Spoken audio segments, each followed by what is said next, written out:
O Brasil tem uma série de regras para manter as contas do governo no azul. Se essas contas desandam, a economia do país todo sente os efeitos. Essa crise fiscal, crise das contas públicas, ela gera muita desconfiança em relação ao andamento da economia.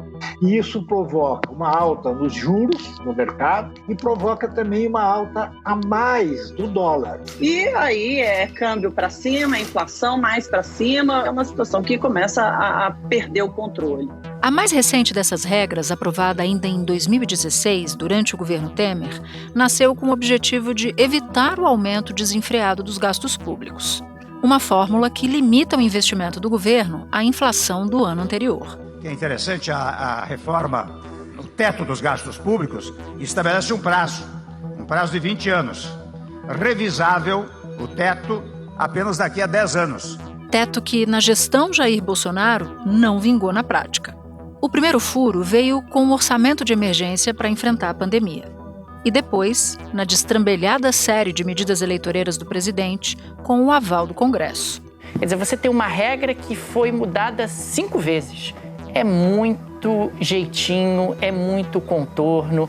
O teto de gastos já não existe, ele foi esfaqueado em praça pública ao longo dos anos do governo Bolsonaro, como a gente pode observar. O novo governo foi eleito com um discurso claro. Quando você coloca uma coisa chamada teto de gasto, tudo que acontece é você tirar dinheiro da saúde, tirar dinheiro da educação, tirar dinheiro da ciência e tecnologia, tirar dinheiro da cultura, ou seja, você tenta desmontar tudo aquilo que faz parte do social. Nós não aceitamos a lei do teto de gasto. Depois de um longo vai e vem, a proposta da gestão Lula finalmente apareceu perto dos 100 dias de mandato. Nós associamos, na nossa opinião, o melhor dos dois mundos. Você traçar uma trajetória consistente de resultado primário, em que necessariamente a despesa vai correr atrás da receita, você vai ampliar o espaço, digamos assim, de economia, justamente para dar sustentabilidade para as contas públicas, mas você não tem uma rigidez absoluta. A expectativa é que a nova regra fiscal garanta ao governo Lula um voto de confiança do mercado e favoreça a queda na taxa de juros. À primeira vista, a proposta agradou. Talvez não tenha 100% de agrado, mas a gente vê agentes financeiros do mercado gostando do que estão vendo, o Congresso reagindo bem, até mesmo outras fontes da área econômica, Banco Central, todo mundo reagindo bem. Olha, eu destaquei que nós entendemos que existe uma boa vontade muito grande, do Ministério da Fazenda de fazer um arcabouço robusto. A aprovação, no entanto, ainda depende de muita negociação lá no Congresso Nacional. Eu vejo um ambiente, tanto na Câmara como no Senado, por incrível que pareça, algo que tem consenso entre o deputado Arthur Lira e o senador Rodrigo Pacheco é justamente essa âncora fiscal, o esforço para aprovar a âncora fiscal. Não significa que essa âncora fiscal vai ser aprovada do jeito que está chegando à Câmara dos Deputados ao Congresso Nacional. Da redação do G1, eu sou Natuzaneri e o assunto hoje é a nova regra fiscal. Um episódio para entender a proposta apresentada pelo governo, seu caminho no Congresso e as possíveis consequências para a política econômica. Eu converso com Maria Cristina Fernandes, colunista do jornal Valor Econômico e comentarista da Rádio CBN. Sexta-feira, 31 de março. Maria Cristina, acho que vale a pena a gente começar explicando os principais pontos da regra fiscal, o sentido geral dela. Natuz, é uma regra que propõe um limite para a expansão do gasto e atrela esse gasto, essa expansão, ao crescimento da receita. Estabelece um horizonte de médio prazo, uma trajetória para o país sair do déficit fiscal de hoje para alcançar um superávit até o fim dos 4 anos do governo Lula. Hoje, a meta de resultado primário é fixa. O governo propõe criar um intervalo dentro do qual esse saldo entre receitas e despesas pode variar. É um modelo semelhante ao sistema de meta de inflação já em vigor hoje no Brasil. Essa banda será de 0,25 ponto percentual para mais e para menos. Para 2024, por exemplo, a meta é de um resultado zero, ou seja, igualar receita e despesa. Para 2025, a meta é de um superávit, ou seja, um saldo positivo de 0,5% do PIB. E em 2026, de 1%. E eu acho que dá para dizer, sem muita ousadia, que este arcabouço tem um alvo número 1, que é o Banco Central, cujo o Comitê de Política Monetária fixa a taxa de juros. E o governo precisa desesperadamente que essa taxa de juros se incline para baixo, né? O Copom só vai se reunir em maio, mas o presidente do Banco Central, Roberto Campos Neto, disse ao reagir ao arcabouço que reconhecia o esforço da Fazenda em um projeto duro, em um governo que tem bastante divisões, ou seja, 2 elogios numa única frase. Tenho bastante convicção que o ministro Haddad está muito bem intencionado, né? Tem uma luta dura pela frente, tem que fazer, nós temos que reconhecer isso, temos trabalhado junto. Hoje o BC elevou de 1% para 1,2% a previsão de alta do PIB neste ano. Então eu diria que com este arcabouço, o ministro Fernando Haddad, pelo menos numa primeira leitura desta reação, parece ter atingido um primeiro objetivo, que é o de ter uma boa recepção aí no seu principal alvo. A partir dessa avaliação que você faz, né, do elogio do Campos Neto, 2 elogios numa mesma frase, isso significa necessariamente que na reunião do Copom, do Comitê de Política Monetária de maio, há chances dos juros hoje em 13,75% ao ano caírem? Não foi uma reação exclusiva do presidente do Banco Central. Vamos ver lá. O presidente do Conselho de Administração do Bradesco foi na mesma linha. A nota do Luiz Carlos Trabuco empilha 3 elogios, né? Disse que o arcabouço é criativo, flexível e simples. A FEBRABAN, que é a Federação dos Bancos, soltou uma nota também assinada pelo Isaac Sidney, que é o presidente da federação, e reprisa esse tom. Disse que é um avanço na busca da trajetória sustentável da dívida pública. Isso será suficiente para mover o Copom? Bem. Por outro lado, você teve os economistas dos bancos que reagiram com mais ceticismo. A maioria dos economistas, se a gente resumir o argumento deles, chama atenção para a dependência excessiva que este arcabouço tem do desempenho da receita e reclama do mecanismo anticíclico, ou seja, contra o ciclo econômico. A proposta prevê crescimento das despesas acima da inflação. A cada ano, a despesa terá alta real de 0,6% a 2,5%. Esses são o piso e o limite máximo de avanço dos gastos. E para garantir que esse crescimento vá em ritmo controlado, a proposta estabelece uma outra trava. As despesas vão poder crescer somente até 70% do que aumentou do lado da receita, a arrecadação com impostos e outras fontes. Por que essa limitação é importante? Porque é o colchão que você precisa para a fase ruim. Por isso que chama anticíclico. Além disso, com a proposta, voltam a valer os pisos para investimento em educação e saúde, regra que tinha sido suspensa pelo teto de gastos. E os economistas dos bancos reagiram a esse mecanismo dizendo que não é anticíclico, é mais procíclico, no sentido de pró-gastos. Agora, o comportamento do mercado esteve mais para o Campos Neto, para o Trabuco e para a FEBRABAN do que para o ceticismo dos economistas, né? Na linha do que, assim, pelo menos agora temos uma regra, né? Porque se a gente for ver o que aconteceu com o mercado hoje, o dólar e o juro caíram, a Bolsa subiu. O Ibovespa, principal índice da Bolsa de São Paulo, manteve-se o dia inteiro positivo e fechou em alta de 1,89%.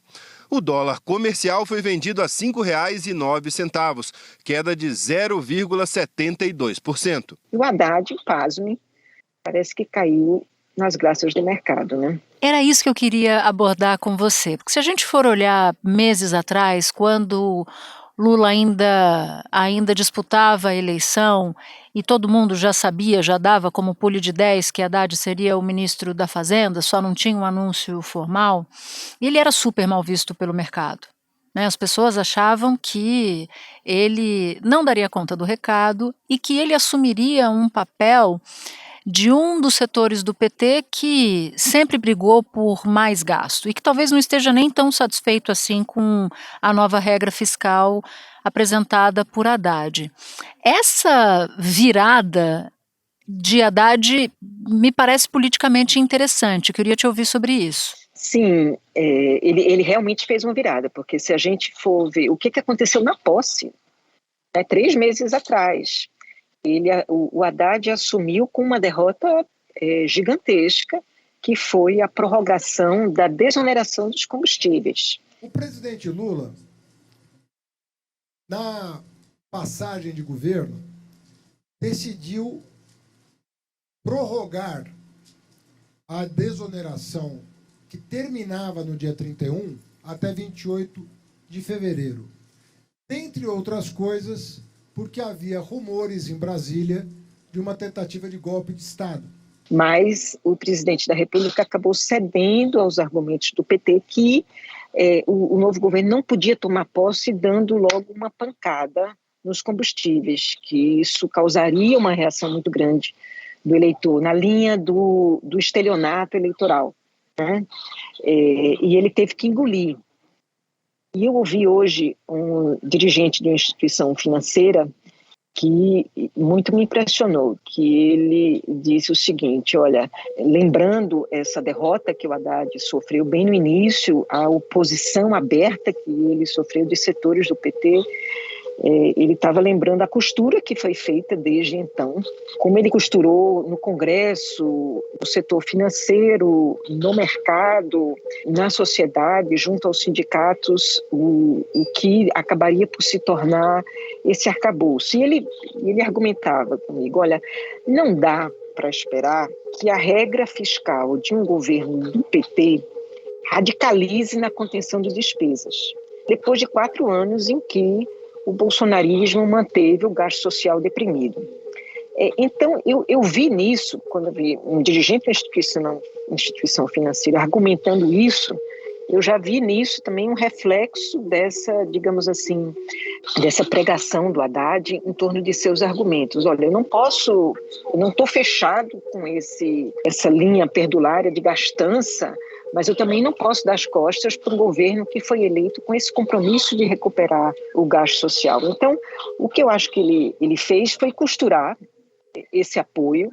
Ele sabia que era mais fácil para ele costurar esse apoio do que para o presidente da República fazê-lo. Né? E talvez ele seja visto também como uma última fronteira a um Estado excessivamente gastador, né? Por isso ele pode ter sido também adotado por essa parte do mercado que antes torcia o nariz para ele.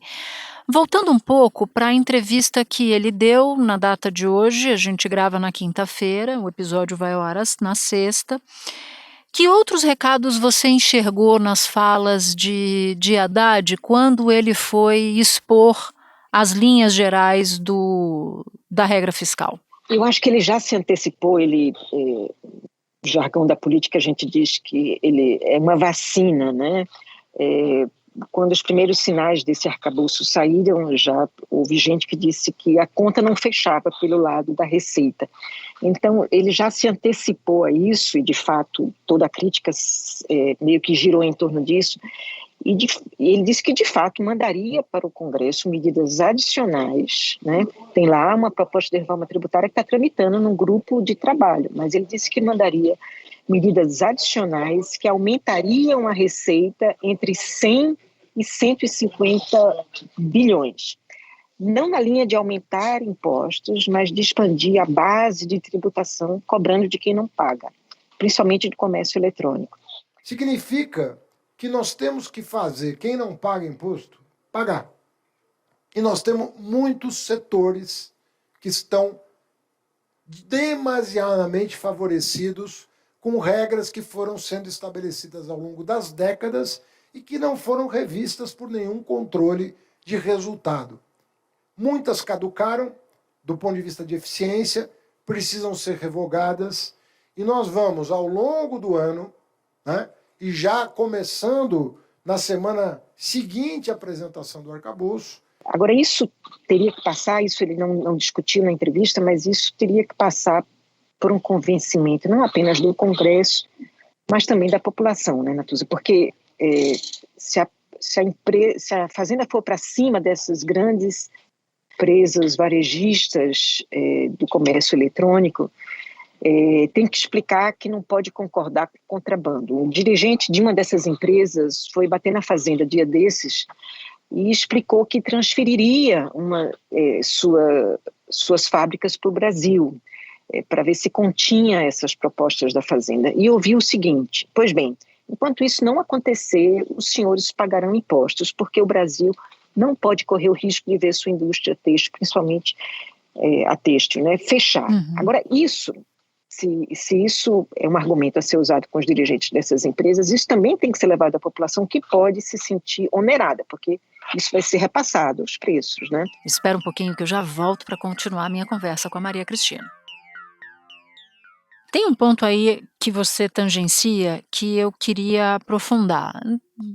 Talvez com raras exceções, um projeto chega no Congresso e ele sai igualzinho ao jeito que ele chegou.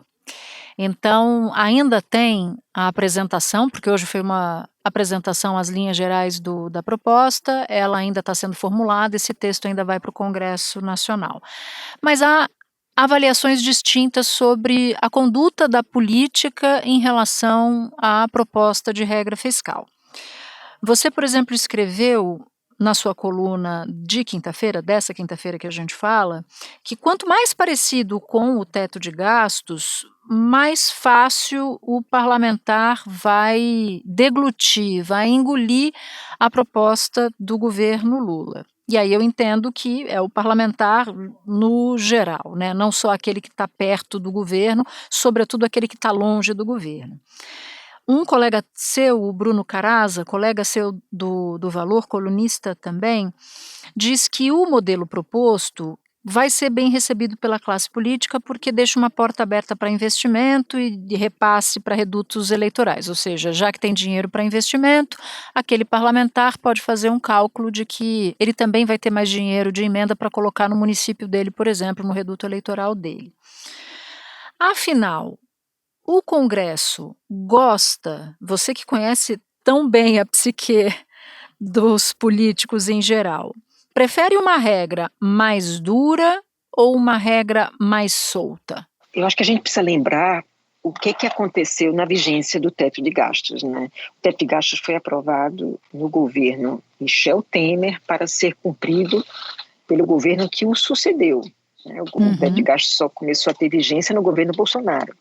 E o que aconteceu ao longo da vigência do teto de gastos? Aconteceu o agigantamento das emendas parlamentares. O orçamento secreto cresceu, o orçamento secreto é um filho do teto de gastos. Né? Com o teto de gastos, o Congresso colocou um garrote no Executivo e se assenhorou do orçamento, mas furou a Constituição ali controlando isso. Né? Nós vamos conceder este recurso para tais e quais despesas. Controlou este vazamento do teto, né? Então, paradoxalmente, este maior controle sobre o orçamento por parte de uma regra que parecia tão estrita, né, levou o Congresso a ter mais liberdade na execução orçamentária para seus próprios gastos. É quase como se o teto não tivesse feito muita diferença, ao contrário, como eles tinham um orçamento secreto, importava menos ter uma regra fiscal duríssima pela frente, é isso? Pois é, importava menos para, assim, o teto de gastos pouco afetou o Congresso, afetou o país, né? Afetou os gastos sociais, afetou saúde e educação, mas para os parlamentares, na verdade, o teto de gastos foi uma mãe. né? Aumentou enormemente os recursos das emendas parlamentares. As emendas de relator chamadas de orçamento secreto. O governo federal ficaria obrigado a pagar o valor total reservado para essas emendas, estimado em 19 bilhões de reais. Agora, tem uma contingência que no Congresso, Natuza, faz com que a gente, a chegada do arcabouço fiscal ao Congresso seja um tanto imprevisível, que é a divisão que hoje está estabelecida entre Câmara e Senado. Você deve ter acompanhado hoje a reação bastante distinta ao arcabouço do presidente da Câmara, Arthur Lira, e do presidente do Senado, Rodrigo Pacheco. O Lira vinha nas últimas semanas com um entusiasmo incontido em relação a esse arcabouço. Era, de longe, o principal aliado do Haddad ao longo dessa negociação. Quando ele reagiu ao anúncio hoje do arcabouço, ele foi direto no ponto, que é esse ponto que os economistas passaram o dia falando, que é de o governo vai ter que mandar esses projetos de aumento de receita, que é o que coloca esse arcabouço em pé. Ele não foi pessimista, mas ele não teve nenhuma gordura na aceitação que ele deu ao arcabouço, né? Vamos trabalhar, né? O bom começo faz parte daquilo que ele vinha já tratando, mas o X vai ser as nossas negociações para ver que projetos e que votações nós vamos ter que fazer após para ajustar o arcabouço, como, por exemplo, na tese que o governo defende de não aumentar impostos. Por que isso? Porque o anúncio dessas regras fiscais coincide com duas más notícias para o Lira. A rejeição pelo Senado dessa proposta que ele tinha feito para o aumento do número de deputados nas comissões mistas por onde tramitam as medidas provisórias, e a formação de um bloco na Câmara que reúne PSD, MDB e Republicanos, que é um bloco de 142 deputados, que é o maior bloco da Câmara e que tem um viés, por enquanto, até onde a gente consegue perceber, governista. E de reação a ele próprio, né? Ao poder que ele tem. Um bloco concorrente ao poder do Lira. E quem é beneficiário desses dois reveses do Lira é o presidente do Senado, Rodrigo Pacheco.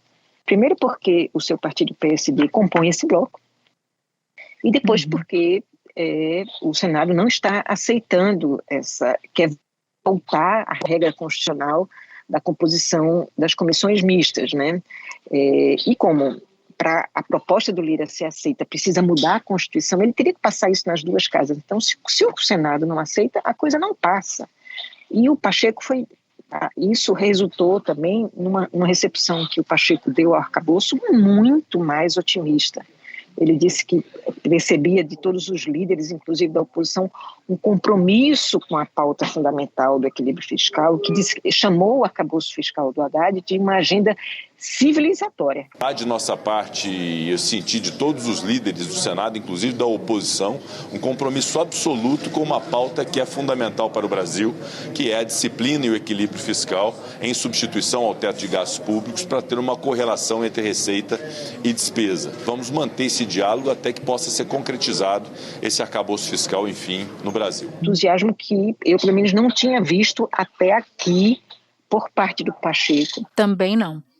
E aí é muito curioso o que você aborda, porque, no fim das contas, o que parece imperar é o humor do Lira, não a adesão à proposta em si, né? O entusiasmo que você tão brilhantemente nota ao longo das últimas semanas, de repente ele não aparecer assim de maneira tão efusiva justamente num dia de derrotas para o Lira, ou seja, não se trata apenas do arcabouço fiscal, não se trata da proposta, se trata de algo muito maior que você chama de conjuntural. Vou pegar emprestado essa sua avaliação e vou dar crédito, tá? Prometo. E ele chama atenção quando ele reagiu hoje, ele deu uma entrevista sobre esse arcabouço, Lira, que o governo vai ter que mandar essa proposta de aumento de receita, cortando incentivo e isenções e aumentando a base de tributação. Esses incentivos e essas isenções, vamos lembrar que elas estão aí desde o governo Dilma e ninguém conseguiu revê-las.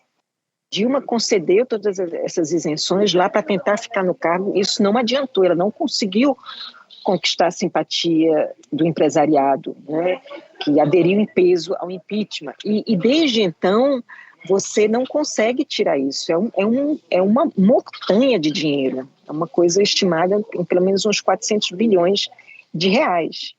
Você não consegue. E o próprio Haddad já disse, por exemplo, reoneração da folha, isso não está em jogo. Mas ele vai ter que rever isenções. Então, e o Lira sabe que isso é difícil. Então, a primeira coisa que ele fez foi chamar a atenção para esse conjunto de isenções e incentivos que o Haddad vai ter que mexer se ele quiser aumentar essas receitas com as quais o arcabouço fica em pé. Maria Cristina Fernandes, eu sempre aprendo com você, aprendo lendo você, aprendo ouvindo você, portanto, foi uma delícia ter você aqui no assunto, super obrigada e bom trabalho, que eu sei que a gente vai ter bastante, continua tendo bastante pela frente, o trabalho não diminui, só aumenta. O aprendizado é mútuo e o prazer sempre grande de falar contigo, Natuza. Este foi o Assunto, podcast diário disponível no G1, no Globoplay, no YouTube ou na sua plataforma de áudio preferida. Vale a pena seguir o podcast na Amazon ou no Spotify, assinar no Apple Podcasts, se inscrever no Google Podcasts, no Castbox ou no YouTube e favoritar na Deezer. Assim, você recebe uma notificação sempre que tiver um novo episódio. Comigo na equipe do Assunto estão Mônica Mariotti, Amanda Polato, Tiago Aguiar, Gabriel de Campos, Luiz Felipe Silva, Tiago Kazuroski, Etos Kleiter e Nayara Fernandes. Eu sou Natuza Neri e fico por aqui. Até o próximo assunto.